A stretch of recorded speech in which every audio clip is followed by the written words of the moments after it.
Hello everybody, if EVs are supposed to be the thing that saves this planet, somebody better have a word with car manufacturers, because all I see almost daily is yet another crossover or SUV, 2.5 ton, 3 ton even, EV coming out. And they all kind of look the same, to be honest, don't they? And a 2.5 ton EV is a bit of an oxymoron, isn't it? And to anybody who has spec'd a new Lotus Electra, say, which is 2.7 tons, for the sole reason that they want to feel like they're saving the planet, well, you're just a moron. No, I strongly believe the types of EV vehicles we need and want are like the Renault 5. However, BMW's smallest, cheapest, entry-level EV that you can buy brand new right now is the iX1, a from £45,000 crossover monstrosity that weighs over 2 tons. The Renault 5 is over half a ton lighter, more importantly,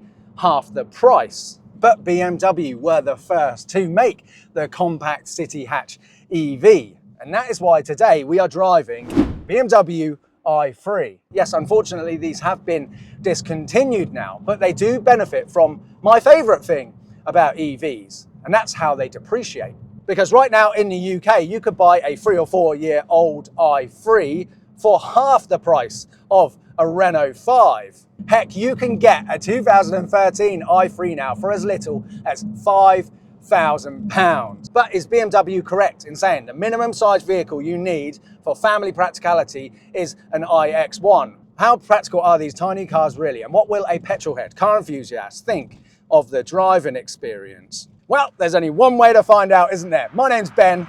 Welcome to Dadcars.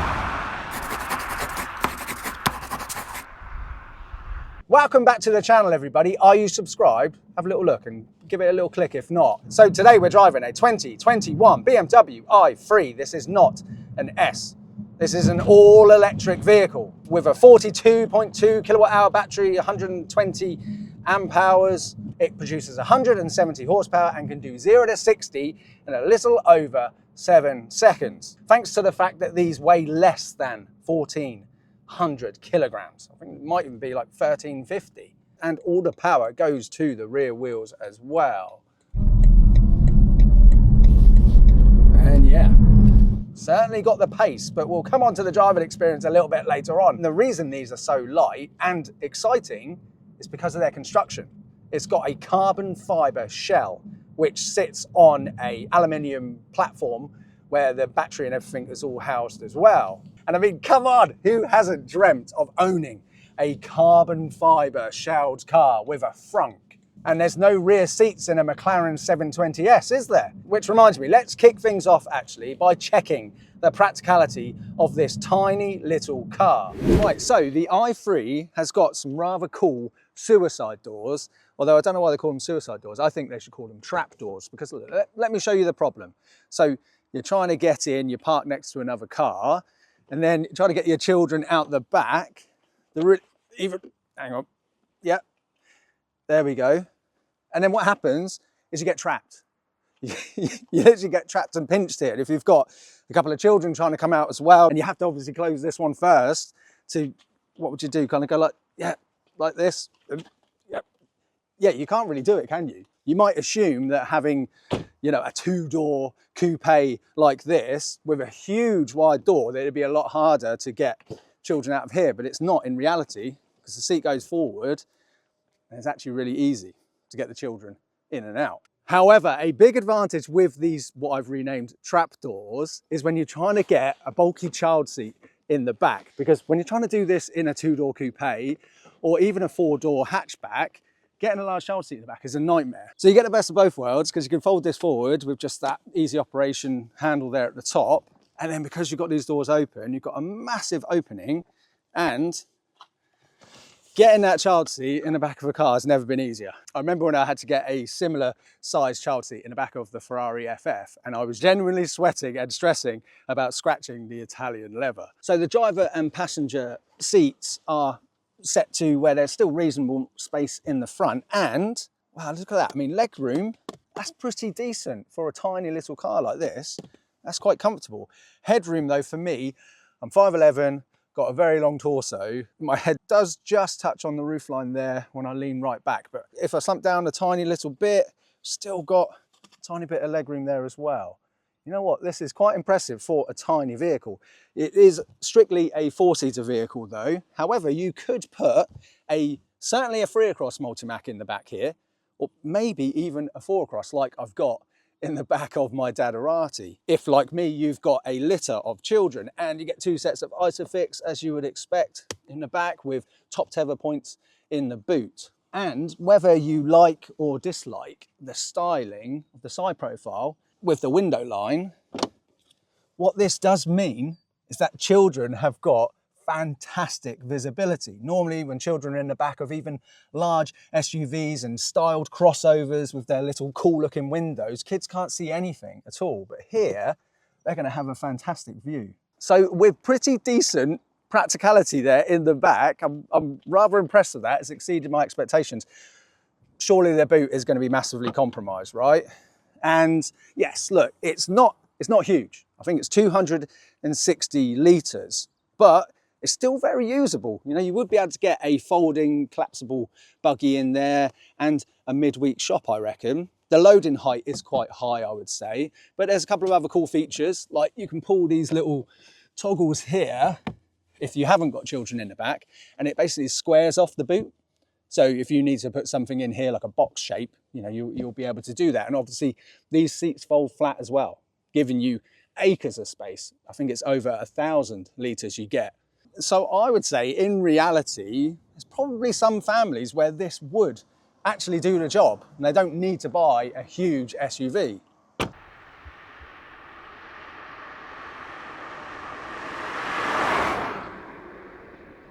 Right, first off, let's talk about the looks. And I must admit, for the longest time, whenever I saw an i3 out in the wild, I always thought that these are proper ugly ducklings, really strange looking cars. And although over time, I started to think that these are cool because of their construction and all the rest of it, I still don't think you can describe this as a good looking car. It's quirky, it's fun.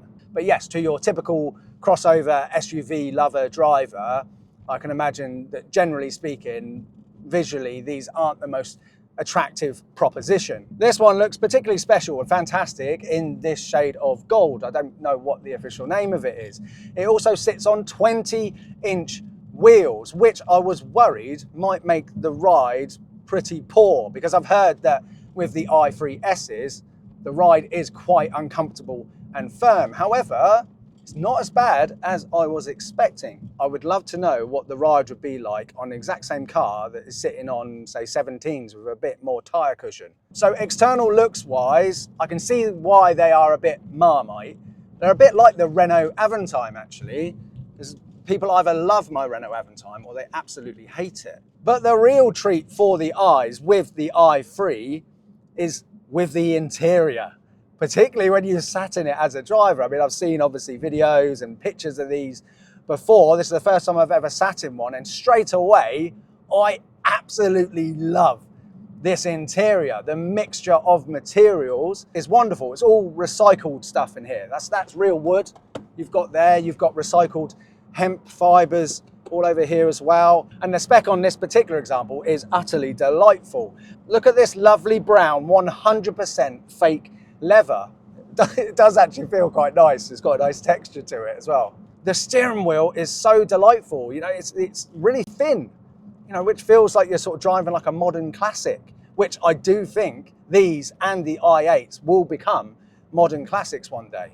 And strangely for me, I'm not even going to moan about the screens in here, because obviously it makes sense with a full EV, and the way that that center one there floats with that beautiful sloping wood down under there, it's honestly, this is a lovely place to be. And you've got physical climate controls as well.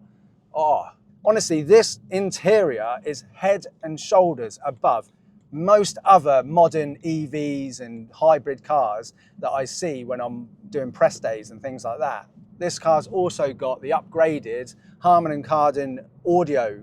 Unlike the countless confusing crossover EVs that are coming out every week, you cover up the BMW badge in here and you know you're in nothing else than an i3.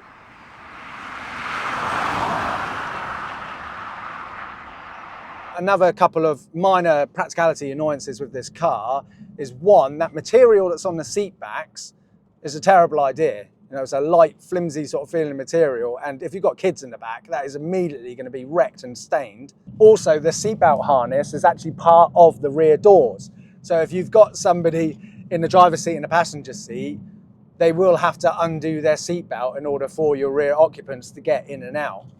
Another Dadcars review where one of my children is fast asleep throughout the entire review. But come on, how does it drive? Well, first off, the performance is fantastic, honestly. I don't know, 0 to 60, 7 point something seconds. It's all you ever really need in the real world. You're never going to get stuck at a roundabout in this. Plus, add to the fact that it's such a short vehicle as well, this will be a roundabout slayer. The ride, as I mentioned earlier on, as we go over some rough tarmac, honestly, it's really good. It's so much better than I was expecting. That's some rough tarmac there, especially considering the fact that this is a compact hatch, and just by physics, you know, compact hatches, they are a little bit more unsettled and, you know, really feel the body roll and stuff like that. But honestly, all things considered, the way this rides, I feel nice and planted. The steering is wonderfully weighted. It's not quite point and squirt, but, you know, nice and responsive, and it's in a permanent one pedal drive mode as well. It's not, you can't turn off the regen braking, but that's how I like to drive EVs anyway. Is it going to set the hairs on the back of your petrol head neck on end when you drive it? No, it's not, but it's not boring to drive either. You know, this has got real character. Yeah, honestly, this is good fun to nip around in. Right, before we move on to running costs, let's check the turning circle. I'm expecting big things from this. Oh my God, look at this. Look at this, look. The last time I could do this was in a Japanese K car. It was in the Suzuki Larpin. That is honestly incredible. The turning circle. Oh, this really is a perfect city family car. Blimey.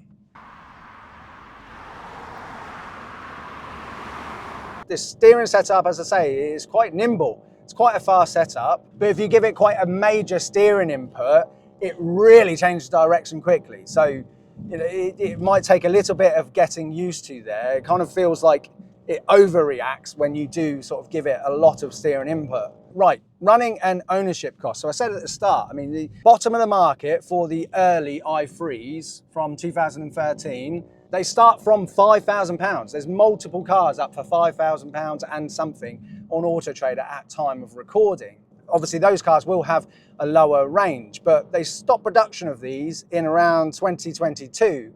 And if you want to get the newest one possible, you'd be looking to pay up to £20,000. But it's possible to get a 2021 for around £13,000 at the moment, which is a hell of a lot of car for the money. Like I say, that's like half the price of a brand new Renault 5, which is a complete bargain. And I will be getting my hands on a pressed Renault 5 very soon. Road tax as of next year for all EVs will be £190, which I actually think is a little bit unfair. What I would like to see is 2 weight-based categories for road tax for EVs. So if an EV weighs 1,500 kilograms or less, you know, maybe they pay like 20 quid. But if their curb weight is over, charge them more, £390. Why not? Servicing costs. The owner of this car, he bought it approved used from BMW, and he pays £15 a month to go on one of their plans, which basically means that that will cover its service schedule. And I think they get serviced every 2 years. But obviously a massive running cost appeal with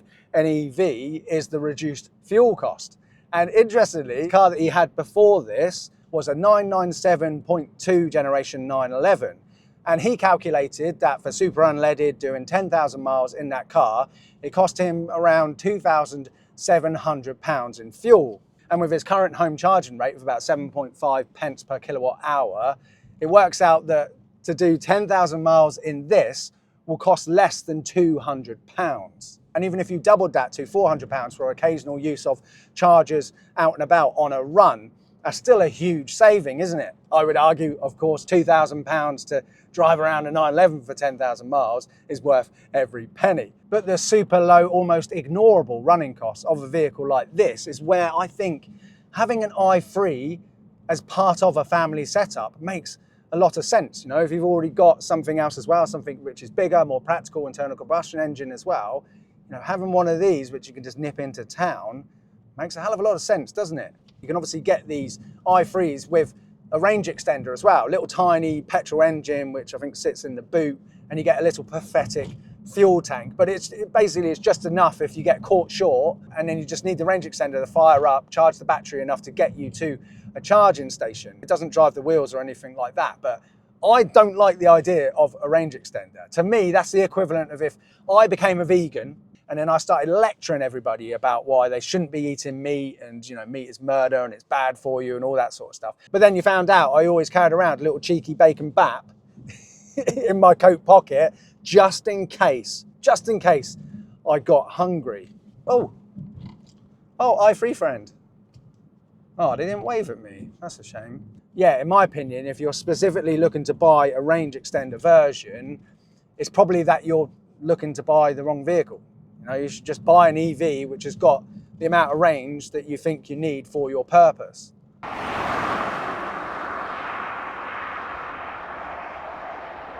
Of course, being the car enthusiast channel for parents, we need to talk about safety. And in 2013, the i3 achieved just 4 stars in its NCAP crash test. And you're probably thinking, yep, not surprised, little tiny compact city hatch.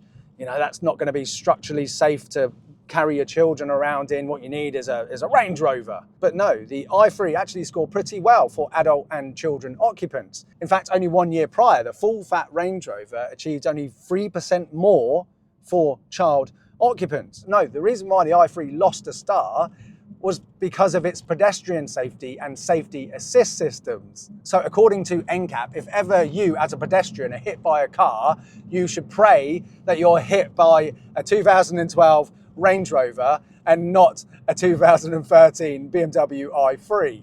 But this 2021 car has a lot more safety assist systems that weren't in that 2013. So I reckon if this was tested in 2021, it might have achieved a 5-star NCAP rating. Don't quote me on that. I think some of my subscribers are going to be quite shocked about my i3 conclusion. But before I give you my summary, I want to say a massive thank you to this car's owner, Nick. Nick is a car enthusiast, daughter dad like me, but his daughter is now 18. She drives an Alfa Romeo. So if you want to wind your dad up, you can just say to him that you are more of a true car enthusiast, petrol head, than he is.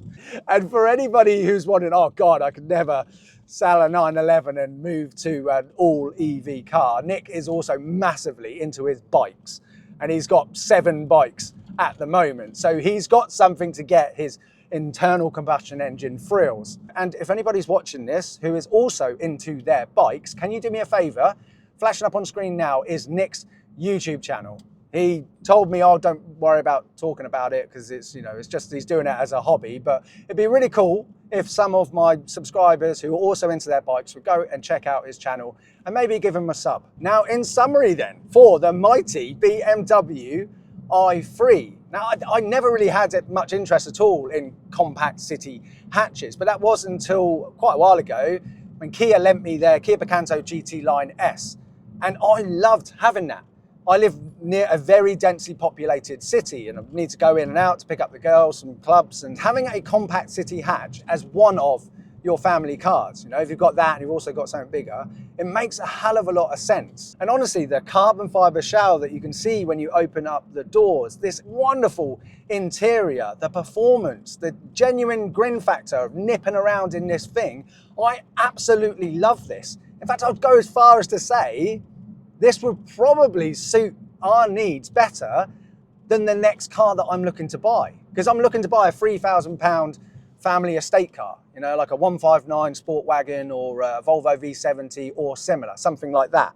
But in actual fact, it's just as well that my budget is only £3,000, because if my budget would stretch to 5, where I could get an i3, I would be seriously tempted to buy one of these. I can imagine there being loads of scenarios where my wife's L405 is sat there, my Daddarati Gran Turismo 6-seat is sat there, and both me or my wife instead pick up the i3 keys and just nip into town with this. Yes, this isn't going to be the be-all and end-all family car. It's not going to be the one that you would take when you're going on a bit of a road trip, when you're going and visiting family in Wales. But to have a genuinely fun EV that's got this much character, you know, that costs so little that you probably won't even notice the difference to your electricity bill. Honestly, like I said at the start, these are the types of EVs that I think families, particularly here in the UK, need. It's why I'm predicting the Renault 5 is going to sell like absolute